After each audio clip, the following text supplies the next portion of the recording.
Get promos and discounts from Filipino startups. Check out our partners at the description.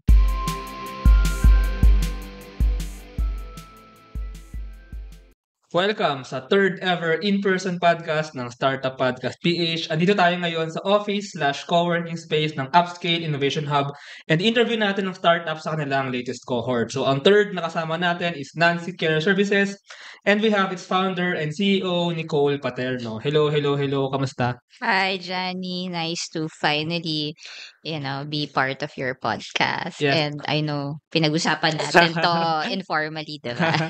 Yes, we've talked before. Actually, I think we talked like 2 years ago pa or like maybe Yeah, one we year did. ago and Yeah. now you're starting Nancy Care Services. I met you again here in Upskill, ano? So Yes. I'm very happy and I'm very honored actually to have you here in the podcast. So and I'm actually excited to learn more about Nancy Care kasi it's a health tech startup, it's a health startup, ano? So Not really health. I wouldn't say yeah, that it's purely health. Pero probably it's a new it's a space new na space. for the Philippines, Yeah, but yeah. not new for other countries. So, Yeah. naglalaro kami in what you call the care space. Care Yeah, care care space. care space, yeah. Yeah, and in siguro sa aking pag-immerse in the care space, it's not, well, of course, we think of health, but it's not only health.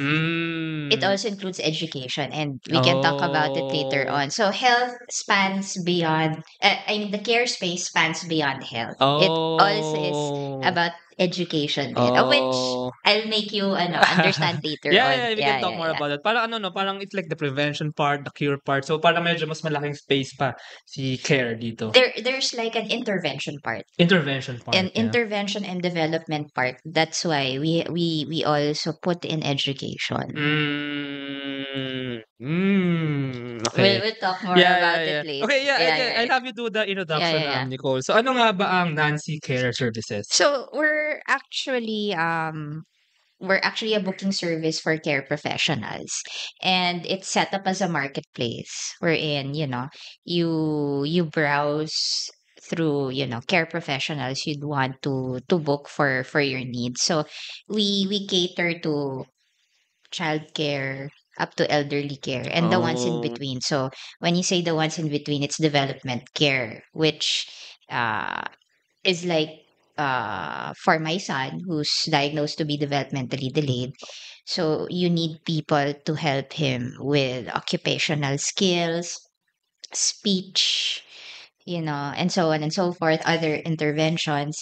And then you have rehab either coming from getting sick or rehab because somebody underwent a procedure and needs some sort of therapy to get the usual muscles to work again, and so that person can do, let's say, the normal or regular stuff that they used to do: walking, climbing, squeezing, and Yeah. so on and so forth. So it's really that spectrum of care.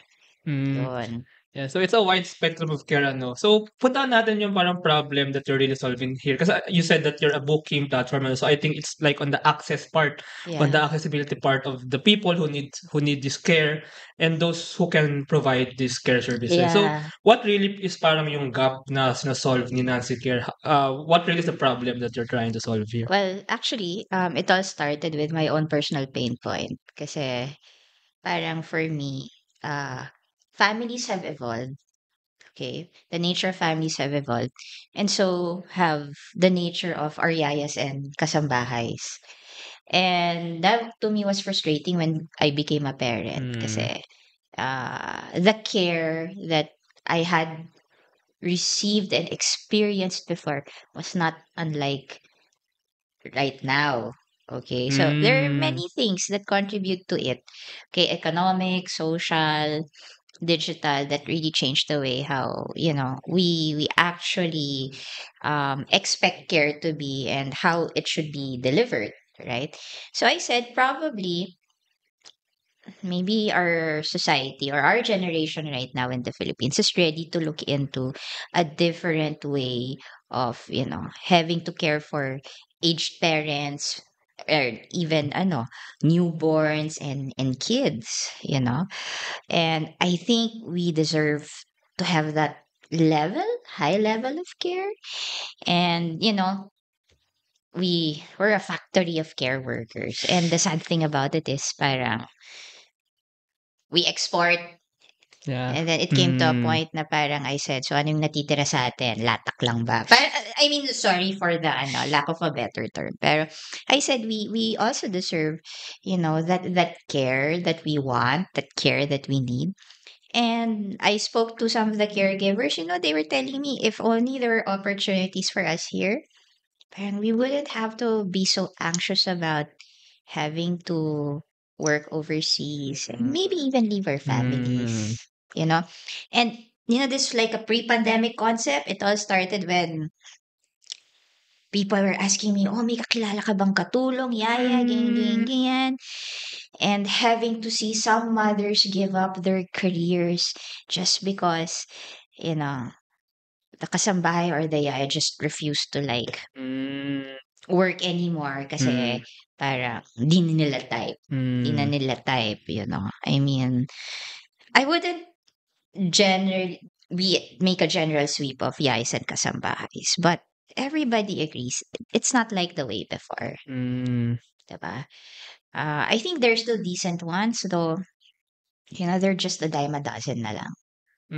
I think I'll have to put my personal opinion here because true, first of all, I think I also observed that na medyo iba na nga yung, let's say, care industry, ano. I mean, I think it's sort of parang ano we need to, the society as a whole needs to give more value then to these care service providers. Kasi ayun nga, they go abroad because there's more money there, there's more value there. So, Yeah. I think as in the Philippines, kailangan natin pahalagahan as a society yung mga care providers para ayun nga, andito sila and 'pag dumating yung panahon na kailangan natin, merong mga magpo-provide ng ganitong mga care services, right? Yes. Yeah, so let's go dun sa how you solve this, how you are doing like the service, how you are doing the platform. So paano nga ba nagwo-work itong platform ni Nancy Care? I mean, for example, if my family or I or maybe someone I know need care services, so where will we go? How does it happen in Nancy Care? So they have to head to nancycare.com, and then they have to fill up what we call a care request. Oh. So the family, so we cater to families, though we realize and acknowledge that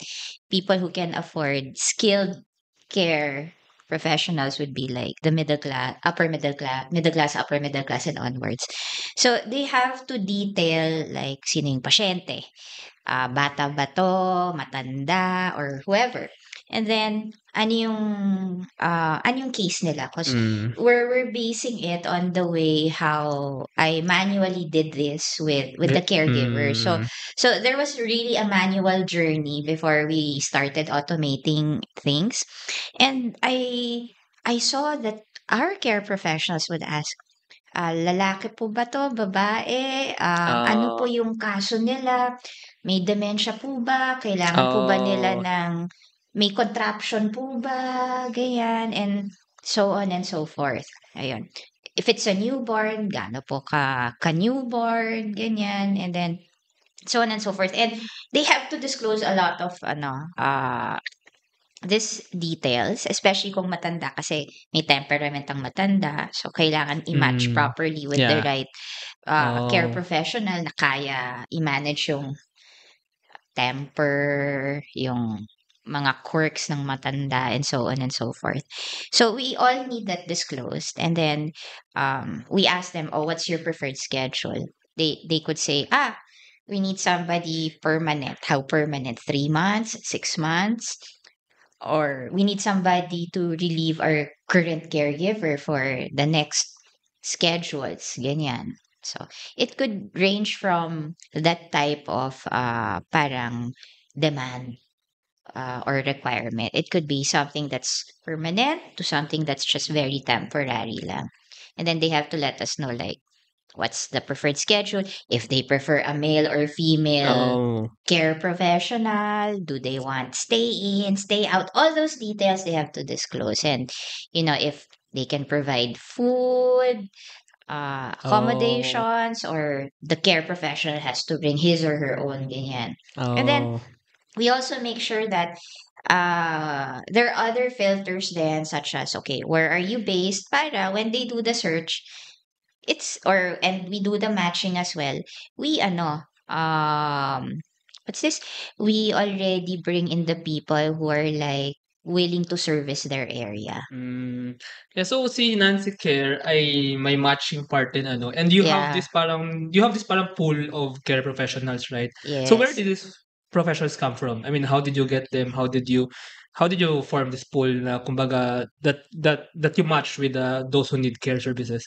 So it started with me having conversations with three uh universities and colleges that had test the caregiving programs. I wanted schools because at least medyo nababantayan sila ni TESDA and they would adhere, 'di ba, Ah, to TESDA as opposed to oh. medyo the other ones. And I heard from the schools that the private ones would have a tendency to kind of shortcut the curriculum, and understandably so because of the demand.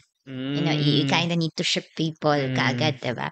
So sila, I spoke to three universities, and that's where I got my initial pool.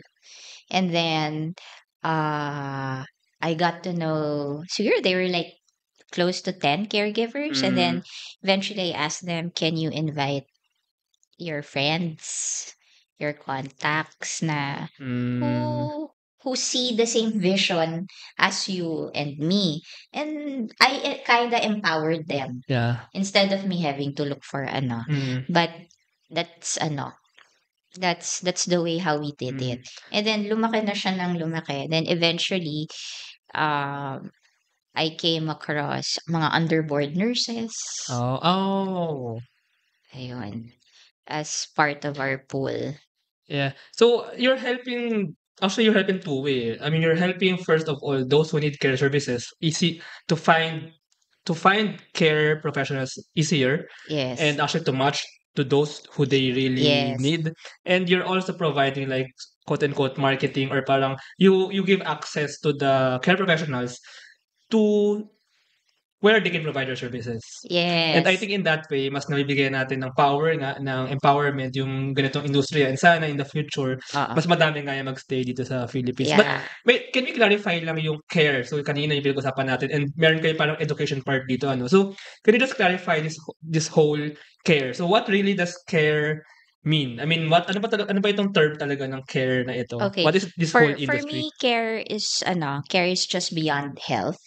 Okay, care is also about education in such a way that you have the special education teachers, you have occupational therapists, you have speech pathologists who are actually called teachers Mm, in the development centers, and they actually educate the child. They make them ah, ready for school and oh, for daily tasks, mm, so that will help them live better or make them survive life, ganyan. So that's why as we grow our pool, we'll also include yun nga, special education teachers because first, especially for the families with members or loved ones with special needs. And for me personally, my son, an occupational therapist, a speech therapist, and currently he also has reading intervention that mm. will help him what's this uh develop more his or improve more his comprehension level in school, ganyan. So it's also the teachers were very specialized, Yes. especially in early childhood, kasi those are very critical milestones kung napabayaan mo yung early childhood, ayan, uh you'll have also the same experience as I did with my son, na delayed and with Mm, certain struggles uh, when it comes to like socializing and higher level of thinking, ganyan. So that's why um, in discovering this space, it wasn't just only the health aspect, it was also the education yes, aspect yes. of it. So para siyang ano, I mean in my own terms, in my own words, para siyang nourishment sa life. I mean, hindi encompassing siya ng Yes. health, encompassing siya ng I mean ng growth. Parang Yeah. it's really like someone who can help nourish this person, whether nanggaling siya sa injury, nanggaling siya sa sickness, or ayun, kailangan niyang makasabay And it's sa also yeah, developmental. development. It's Yeah, very yeah, that's the term. developmental. Development. So Uh-huh. developmental. Oh, so yeah, I want just before we go to the stories, parang how do you quote unquote market again? How do you tell to other people? Because for example, me or other people, maybe they Mm, don't know they need care services, or maybe they're not aware yeah. na sa ganitong klaseng ano. So how do you tell them of this of care, of the care industry? I mean, how do you explain it to them? How do you tell them that they need it? Probably. Well, probably I can base it on the first post I made about this last year. I basically told people that, I have a bunch of, I have a bunch of caregivers, and they're looking for jobs, and they're looking for clients, and they want a reason to stay here. Mm, And these guys, I can vouch as, good people who can care for young, so as young as a newborn infant, up to like somebody as old as your parents, mm, and the ones in between, mm, people with special needs, you know. yeah. And suddenly I started having like a lot of inquiries that span infant care, child care. Most are a lot about parents. And Parents. then there are a couple of ones about, my son has autism. I think there were like two parents who told me, can they help us take care of our autistic son? Ah, Our son is 15, the other one was 25 naman. Medyo, matanda. And then the other one was, I need somebody lang for 1 week kasi I'll be undergoing surgery. I just need somebody to make mm, sure na okay yung wound care ko after mm. surgery. Ganyan. Oh, There. ayun. So, baka may mga nakikinig diyan na may similar na mga pangangailangan. Yeah. Actually, yeah, it's very needed now in the Philippines, lalo na I mean, marami sa mga parents now ay both working professionals na baka nga may less Yes. time for their children. Yeah, kasi ang setup right now is it's a very nuclear family eh. Mm. Unlike before na we're all in a compound. 'Di ba? So, Oh. kung magkasakit ang isa, puwedeng hatakin yung isa to babysit or to take care. Pero now kasi Oh, that's true, that's you true. can see how really things evolved eh.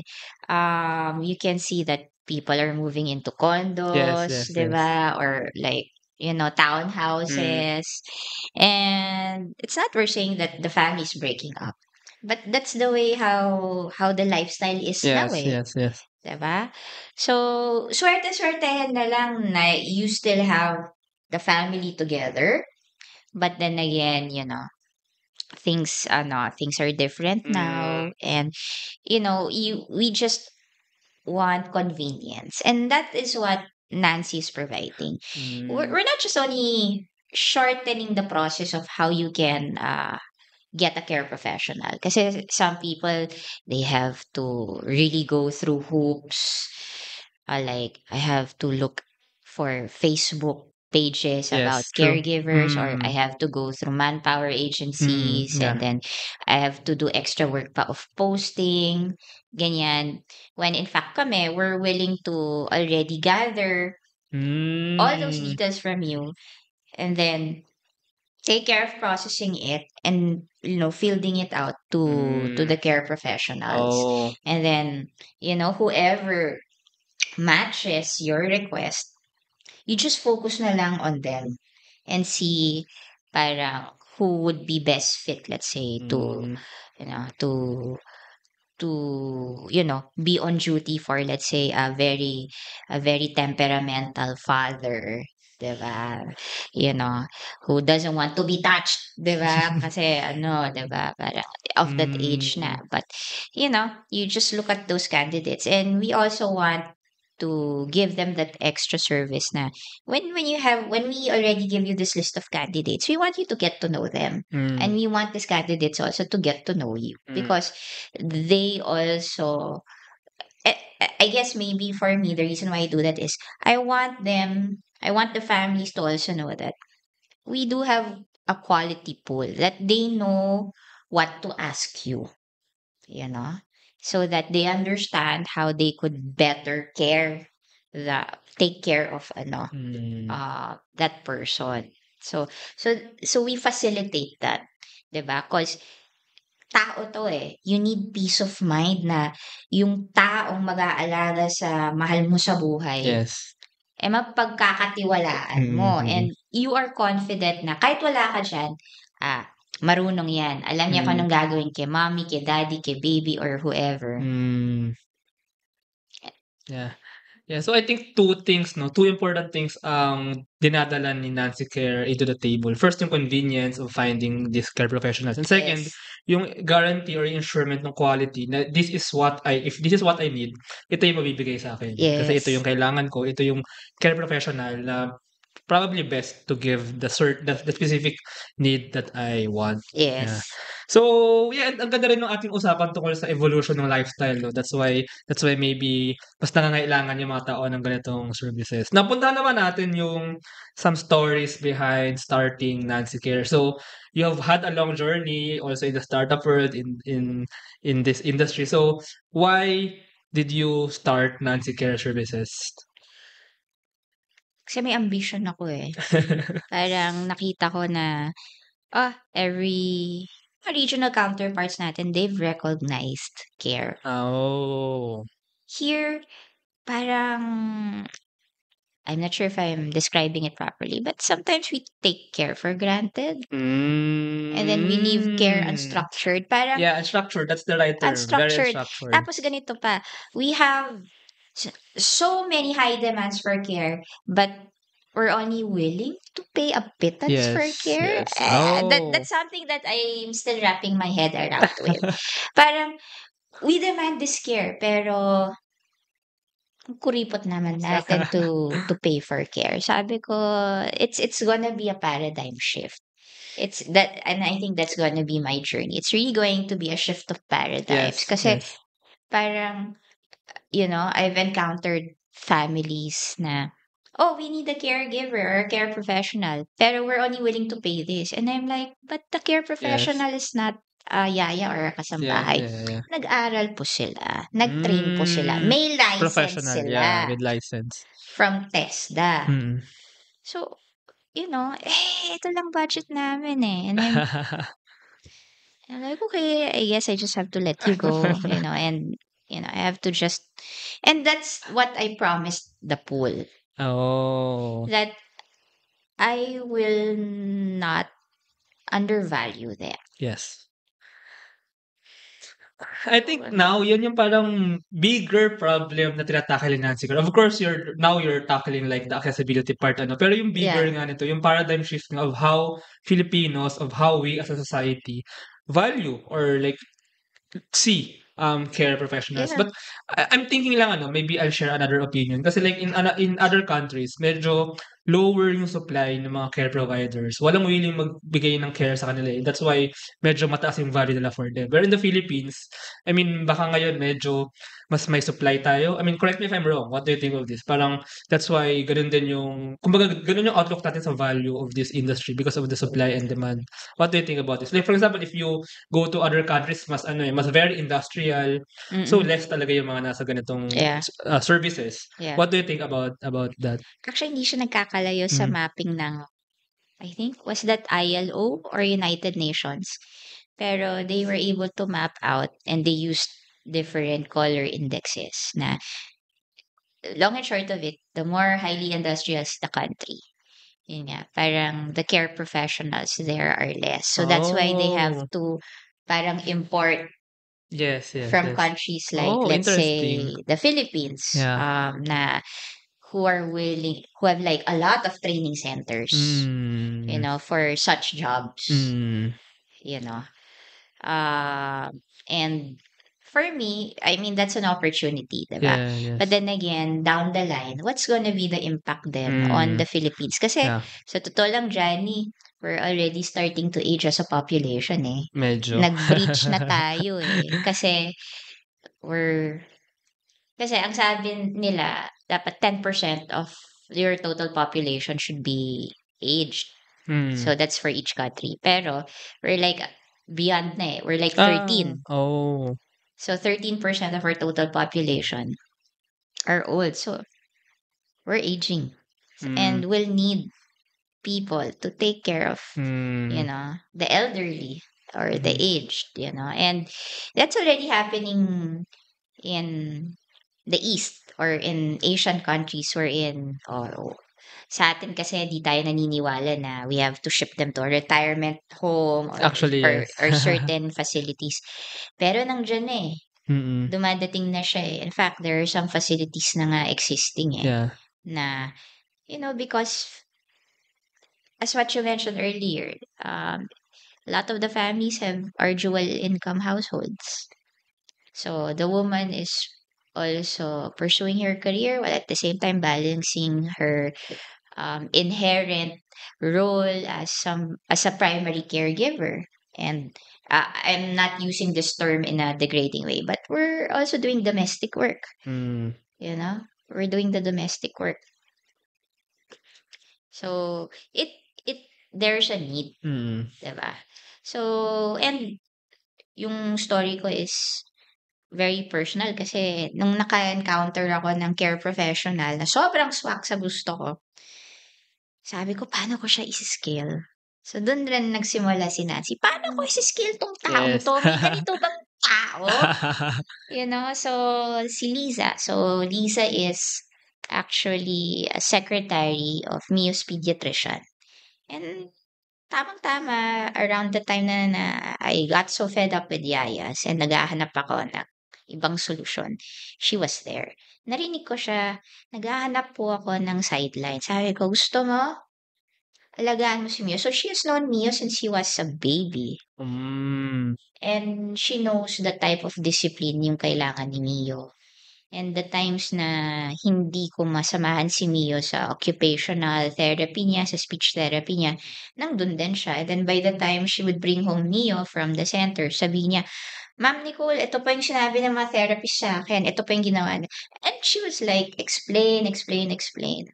I said, wow. And she's so professional. She would come on time, she would leave on time, she would also in a way report to me na, "Ma'am, ganito yung nangyari kay Mio pero ito yung po yung ginawa ko sa kanya." So, for me, her being my extension brought me so much parang so much peace of mind. And I said, I want families to have that peace of mind, Yes. you know? Parang ayoko maging selfish kasi mahirap magpatakbo ng pamilya, eh. Yeah, so it's a problem that you initially faced, and actually it's a problem that many other families face, many other people face. So you're actually building the startup also to help them. You're scaling the Yes. solution Yeah. to many more families out there. Now, speaking of this, how do you plan to market out Nancy Care Services? So we have this poster, ano? So right now you're doing this. You have this poster na, yan. So kakalat yan at makikita natin looking for a skilled care professional. So ito yung contact details ni Nancy Care. But how are you doing this as a B2C or a B2B? Kanina medyo napag-usapan na natin to ano. Pero if B2C diretso ba kayo sa mga families or B2B like in doctors, in hospitals or in other places? Actually, it's both. Mhm. So, I wouldn't say one business model is better than the other. I think we should explore the business models that are very much appropriate to what we are doing.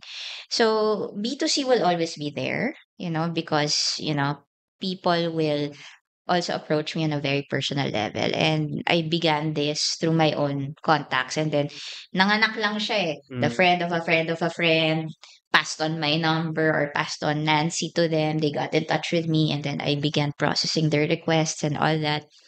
But right now, and we see that we could also do B2B, you know. Um, especially now that we're trying to also understand the dynamics ng hospitals when it comes to outpatient departments. Like I've had people, especially the ones na, oh, ang daddy namin, mommy namin, is going to undergo a procedure. Um, we need a caregiver. And I'm like, does that hospital Ah. have a process for that, and they're Oh. like, no, so parang sariling puso namin. If ever it's the hospital, it's, I guess, the doctor who's attending to them who will be able to refer Yes, somebody. But yeah, yeah. if we talk about an institution, I think the opportunity for us there is to, you know, um, talk to the decision makers and probably, you know, uh, make more robust their system for, outpatient care or Mm, aftercare yeah, yeah. programs. Yon. Think of it as, you know, you brought your car to the casa. Let's start with, you bought a new car from Yes. the casa, and then you go to them for the monthly maintenance and all that. I mean, there's no harm in actually bettering after sale Yes, services. exactly, exactly. Yon. So that's Yun what. pala siya. Oo. So parang for me, parang, you're already, you did already what you did, but maybe you'd want to add more to it so that people feel na, oh, alagang-alaga kami ni Yes. hospital na ganito. Mm, Because they thought of us na ganito. But of mm, course, we want to take the task out from the hospital. We just want to mm. tell them, hey, just think of us when you have your outpatients na parang needing, care services, and, who might not be able to, let's say, afford private duty nurses or therapists, but they can afford caregivers and underboard nurses. Eh, yeah, ang ganda ng analogy dun sa after sales ano, kasi it's Yeah, true when you buy something sometimes 'di ba may yung mga yung car shops meron mga yeah, after sales, pero hospitals, I mean, I think it's also good for them na if they after like maybe a surgery or like, I mean, yung kumbaga yeah, ang tawag dito, yung nagstay sa hospital, and then, usually after kailangan pang may certain number of days for aftercare, right? So yes, maganda kung yung hospital mismo ay may mare-refer na rin 'no, parang dire-diretso na yung process na hindi yung family pa yung hahanap by themselves. So, yeah. diretso na yung buong process kasama yung quote unquote aftercare. I'm not sure if that's the correct term Yeah, pero post-care, post-care. yeah, Ah, aftercare, yeah. yeah. And, I think, that's one way how, hospitals can really boost their branding, their Yeah, image and yes. all that, 'di I ba? see. 'Cause, it's care through and through, Mm. you know, care through and through. Oh, ayun. So, yeah, that's actually nice to hear ano. Napupuntahan naman natin ang inyong story as a startup. So, andito tayo ngayon sa office or actually sa co-working space ng Upscale. So, Nancy Care Services is also an incubatee sa latest cohort ni Upscale. Actually, andun ako ng demo day and I saw you pitch. So, actually, dun pa lang na introduce sa akin si Nancy Care and what you do. So, can you just share yung first, paano kayo napunta sa Upscale? And second, what's the experience here? Kamusta? Being an incubatee here in Upscale. I know upscale from way back when, sa tagal ko na dito sa startup community. And when I decided to, na ifo-full-time ko tong si Nancy, I thought of upscale kaagad because I personally knew Louie, and Louis liked my Mm. idea. I was able to pitch it in front of their senior partners. I thought I didn't make it. And then I was so surprised na parang I got accepted to their 14th batch. And even if, alam ko na tong mga sessions na to, I still attended. Kasi sabi ko, baka kailangan ko rin ng updated info, 'di ba? Baka mamaya there's a new business model coming out, maybe there's a new Mm. way of Hmm. raising funds or a new way of doing business development and so on and so forth. Or maybe I also need to really understand the implications of incorporating and so on and so forth. So, even if the upscale team told me, veterano ka na, di mo na kailangan mag-attend ng sessions, I still attended sessions. Kasi I felt na I needed to enrich myself. And I didn't want to think na I didn't want to give the impression sa mga kabatchmates ko na Mm.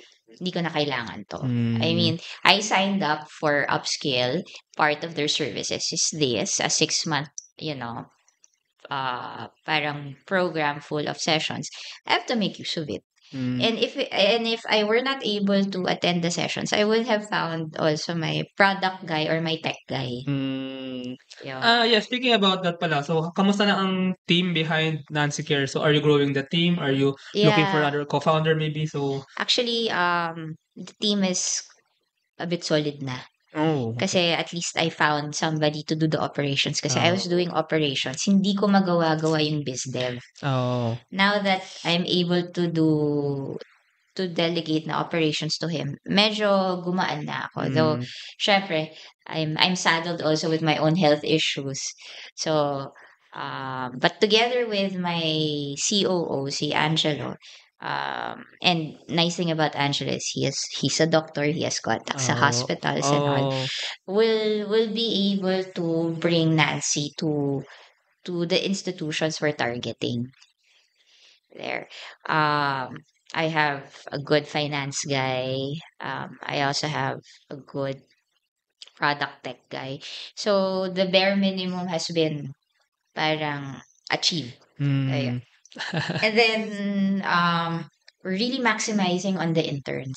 Oh, And the two interns you saw yeah. kanina, they've done so wonderful. So parang I wanna just keep getting interns because they also bring so much fresh insight, Yes. na paminsan nawawala sa atin ng mga matanda. So there. So anyway, I also want to open this opportunity to invite also, students who want to intern for Nancy. Oh, actually, yeah. So, actually marami sa nakikinig sa podcast ay mga students and mga young professionals. Yeah. So, actually isa rin sa ginagawa ng podcast ay kino-connect namin ang mga students to intern in startups. So, later we actually have a website and dun sa website merong page for career openings. May listahan kami dun ng mga startups na naghahanap ng interns and the students actually use that to find internship. So, yeah, later we'll do that Yeah. Ayun, just to wrap up this conversation, thank you so much actually for sharing Nancy Care. Actually, naliwanagan ako sa mundo ng care. Ang dami kong actually nare-realize now na this is a very big undervalued industry in the Philippines and I think we should give more value to it. So now, ano ba ang inyong nakikitang parang future for Nancy Care and even like the whole care industry? How do you see, I mean, how do you imagine will the paradigm shift happen? I mean, what's the future for Nancy Care and for the whole care industry?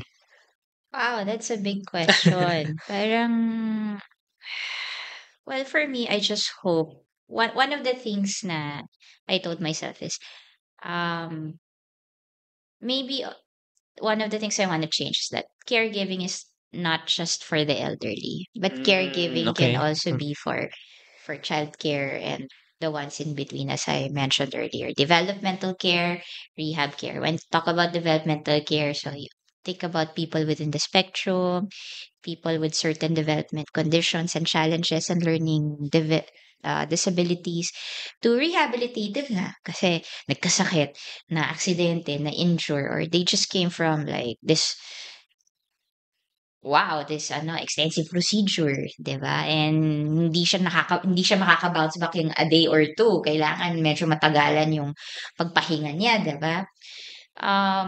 And we all need care for that, eh. And sometimes, let's just say parang we need particular techniques and methods for that.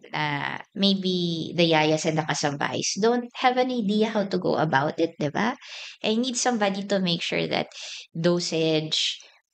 dosage-wise, technique-wise or approach-wise, a wound or an injury or a certain True. condition, hindi siya ma-aggravate, 'di ba? You wanna make sure that the doctor's orders or the therapist's orders are carried out properly. Yes.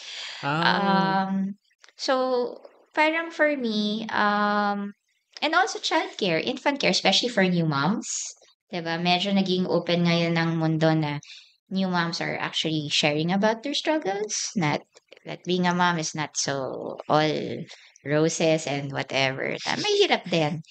And we need somebody na makikiramay sa pag-aaruga namin. So, it could be the nurses, the midwives, even the caregivers, who can allow us to rest after how many hours of labor, 'di ba? Yeah. Ganon. So, I mean, so many things to disrupt. I mean, we're just probably still in the very early stages of disrupting and maybe bringing more attention Yeah. to this space. I don't know the type of or how deep the paradigm shift will happen, though we want we want to basically work on this as an alternative or a solution to what's existing, Yeah. 'di ba? And I think we believe that society or the market is ready for it na, Mm. and nobody dared attempt it.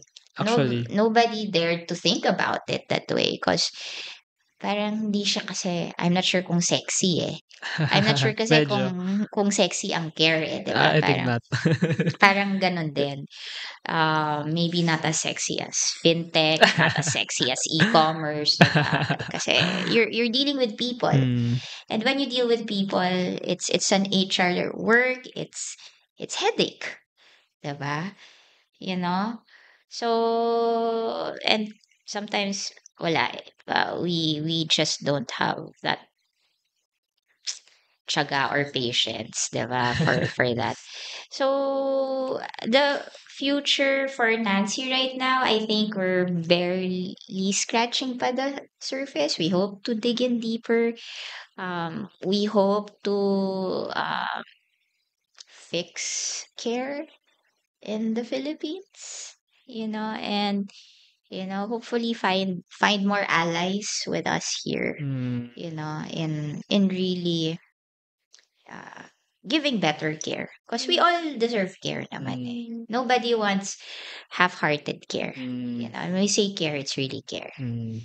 And this is me coming from like a mom. I'm also speaking for a lot of moms, for a lot of kids, who decide or mostly the decision makers when it comes to care.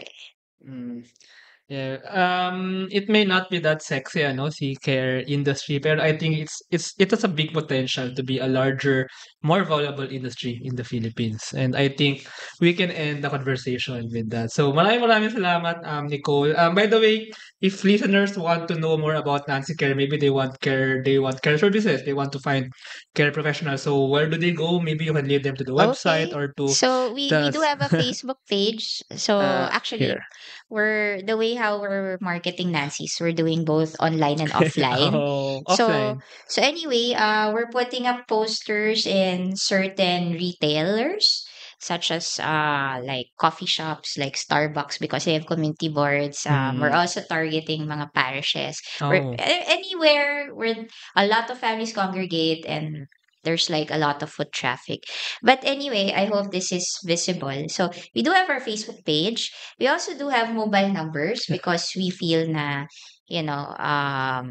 if getting through us via mobile is quicker for some, then by all means do. And what's this? You can also email us at hello@nancycare.com. And I'll There. also put those details below, So, lalagay ko yung Yeah. number, yung email, and yung website, and yung Facebook sa details sa baba. Yeah. Yeah. Ayun. So, if anyone sa ating mga nakikinig ay nangangailangan or maybe they think they need care services or ayun nga, merong urgent need for care, so try out Nancy Care Services.